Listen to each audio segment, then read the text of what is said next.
बचा ले माँ, मुझे बचा ले। क्या हुआ? क्या हुआ मेरे बच्चे? क्या किया तूने? माँ सब कुछ किया, चोरी की, जुआ खेला, शराब पी, सब कुछ किया माँ, मगर ये खून मैंने नहीं किया।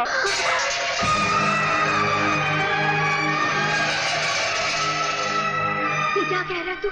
होश में तो है? जानता है तू क्या कह रहा है? मैं सच कह रहा हूँ माँ, मैं तेरी कसम खाकर कहता हूँ, ये खून मैंने नहीं किया, मैंने नहीं किया ये खून।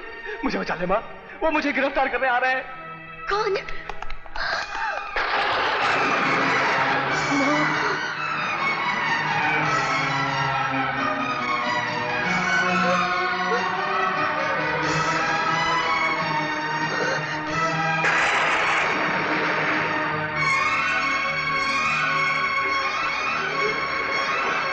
Arrest him. नहीं, मैं आपको इसे गिरफ्तार नहीं करने दूंगी।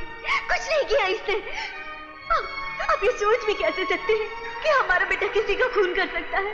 मैं सोच नहीं रहा, जानता हूँ। नहीं, आपको कोई गलत फहमी हुई है।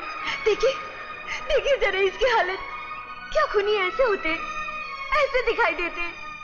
नहीं, मेरे बेटे ने कुछ नहीं किया। डैडी, मेरा यकीन कीजिए, मैंने कुछ नहीं किया, मैं निर्दोष हूँ। जुर्म करने के बाद हर मुजरिम यही कहता है कि वो निर्दोष है। कोई नहीं लेके जाएगा मेरे भाई को यहाँ से।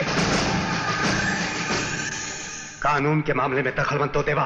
हजारों बार आपके कानून ने गलतियां की, क्योंकि आपका कानून जानता है कि अगर वो गलती करे तो उसे सजा देने वाला कोई नहीं। तुम इतने विश्वास से कैसे कह सकते हो कि ये निर्दोष है? इसलिए कि इसने जिंदगी में जब जब गलती की, मेरी माँ ने मुझसे कहा, और आज मेरी माँ कहती है कि उसका बेटा निर्दोष है। इसलिए मेरा दिल मानता है कि वो निर्दोष है, और वैसे भी ये अपनी माँ की झूठी कसम नहीं खा सकता। कानून कसम और दिल की आवाज नहीं, सबूत चाहता है, और इसके जुर्म का चश्मदीद गवाह मैं खुद हूं। और तुम ये मत भूलो कि मैं यहां एक बाप की हैसियत से नहीं, एक पुलिस ऑफिसर की हैसियत से आया हूं। चलो, छोड़ो, मैं कहता हूं छोड़ो। छोड़ो मुझे, छोड़ो, मैं निर्दोष हूं।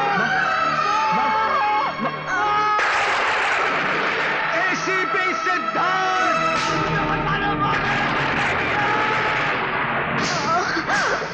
आज से 15 साल पहले आप और आपके कानून ने मिलकर एक मां को उसके बेटे से जुदा कर दिया था, मार डाला था उसे। और आज फिर 15 साल बाद आपका कानून एक और मां को उसके बेटे से जुदा कर देना चाहता है। नहीं, दोबारा नहीं दोहराने दूंगा मैं इस कहानी को।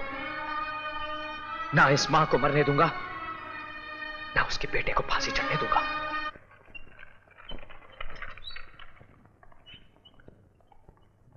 मिस्टर सिद्धांत, आपकी पत्नी को दिल का दौरा पड़ा है, और एक बात बता दूं आपको, शायद वो दूसरा सदमा बर्दाश्त नहीं कर पाएंगी।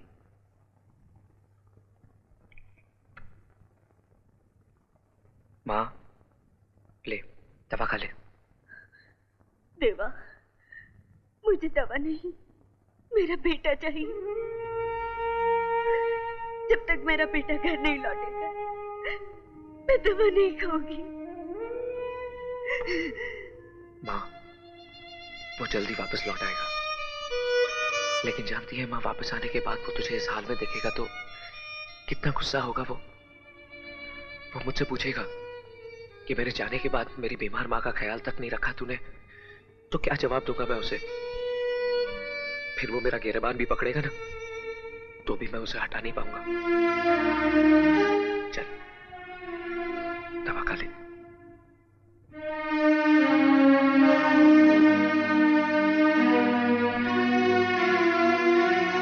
पुष्पा, देवा, इनसे कहते मुझे इनसे बात नहीं करनी, मुझे इनसे बात नहीं करनी।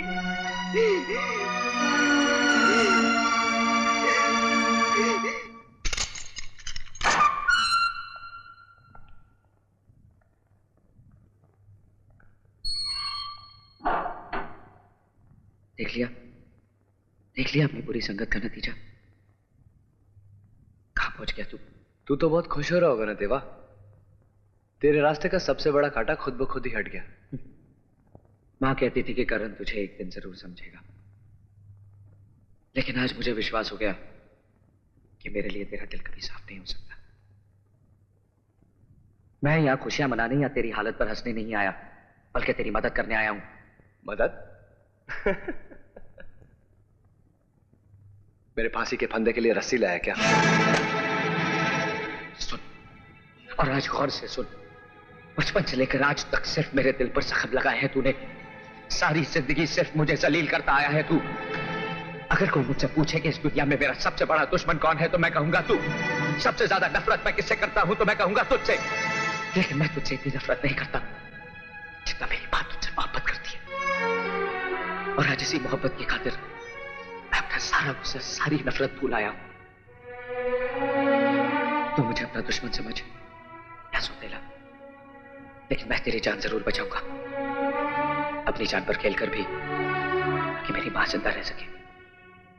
तुझे इन सलाखों से बाहर निकालने के लिए मैं सारी दुनिया से लड़ जाऊंगा करण, लेकिन तुझसे नहीं लड़ पाऊंगा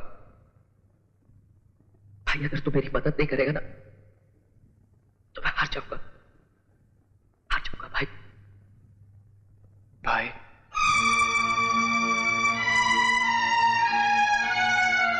क्या कहा? भाई, अपने इस नादान भाई को गले लगाकर माफ कर दे भाई।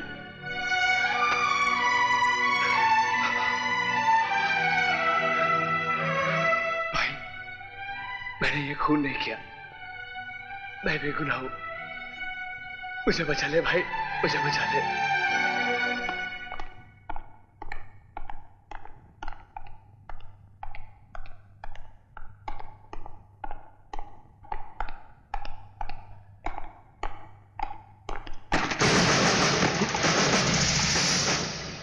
इडियट, देखकर नहीं चल सकते?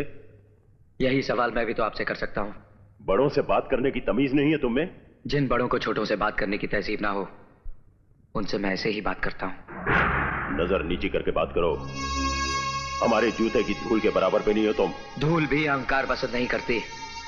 लात मारो तो सर पर चढ़ती है। खून में इतनी गर्मी अच्छी नहीं होती। टकराने से पहले कम से कम इतना जान लिया करो कि सामने वाला कौन है। शुक्र कीजिए कि आज अनजाने में टकराव हुआ है, और दुआ कीजिए कि कभी जानबूझकर टकराना ना पड़े, वरना जान पहचान महंगी पड़ जाएगी।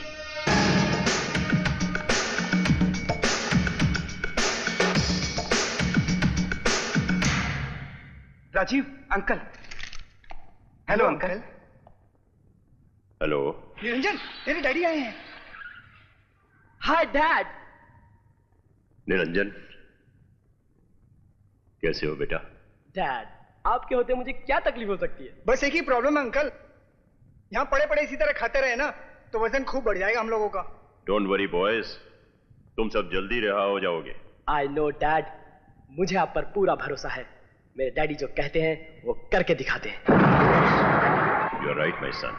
तुम्हारे डैड के मुंह से निकला हुआ हर लफ्ज पत्थर की लकीर है। हम वादा करते हैं कि तुम्हें कुछ नहीं होगा। अंग्रेजी में कहावत है, sometime days are long, sometime nights. शर्मिली बेटी, ये देख, इधर मैं क्या लेकर आया हूं। ये देख, अरे देख क्या हो रहा है इस देश में। सिद्धांत का रिश्तेदार बनने से पहले ही ये हाल है, और अगर बन गया तो क्या होगा? लाखों में खेलूंगा, करोड़ों में रहूंगा। क्या हुआ? गुड़िया उदास है? मुझे नहीं लगता कि अब मेरी शादी हो पाएगी चाचा जी। अरे यार, तो ऐसी भयानक बातें मत कर, मेरा दिल बैठ जाएगा नहीं तो। देवा का भाई करण खून के इल्जाम में पकड़ा गया है। उसे फांसी भी हो सकती है। खून? Very good. अरे ये तो बहुत अच्छा है। करण को फांसी होगी तो सारी जायदाद का वारिस अकेला देवा बनेगा। फिर तो अपनी ऐश है, मैं करोड़पति, तू अरबपति, बाकी सब चाय की पत्ती। चाचा जी, मैं फांसी के बारे में बात कर रही हूँ, मौत के बारे में।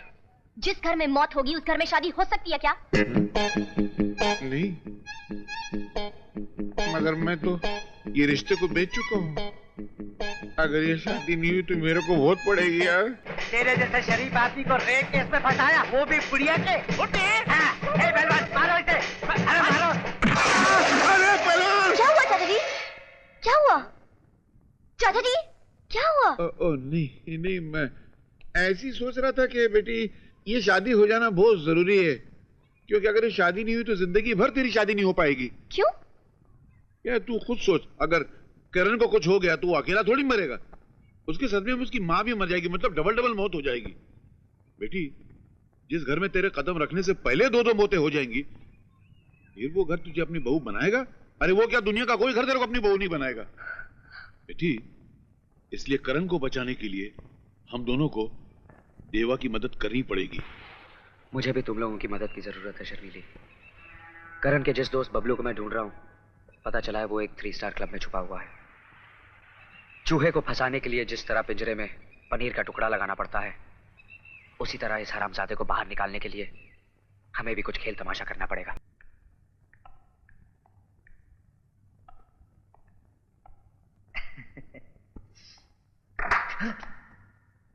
घबराओ मत, दरवाजा मेरे चाचा जी ने बंद किया है ताकि हमें कोई डिस्टर्ब ना कर सके। तुम मुझे यहां पर क्यों लाया गया है? अमृता के खून के बारे में क्या जानता है? क्या जानता हूं? वही जो तुम जानते हो। पुलिस जानती है, सारी दुनिया जानती है कि उसका खून करण ने ही किया है। करण ने खून किया है? हाँ।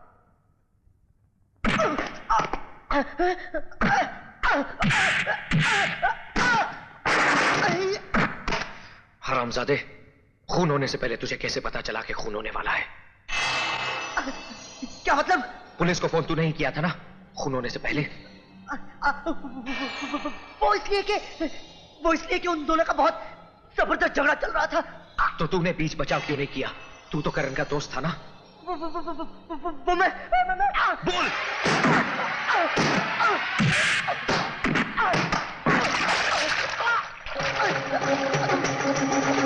बोल! बोल, पुलिस को क्यों बुलाया? बोल! बता दो। बता। मुझे खून के बारे में ज्यादा कुछ नहीं पता। मुझे ना पुलिस को बुलाने के लिए रॉकी ने कहा था। कौन रॉकी? इस क्लब का मालिक। कहाँ मिलेगा? जिस दिन खून हुआ उसके बाद से दिखाई नहीं दिया।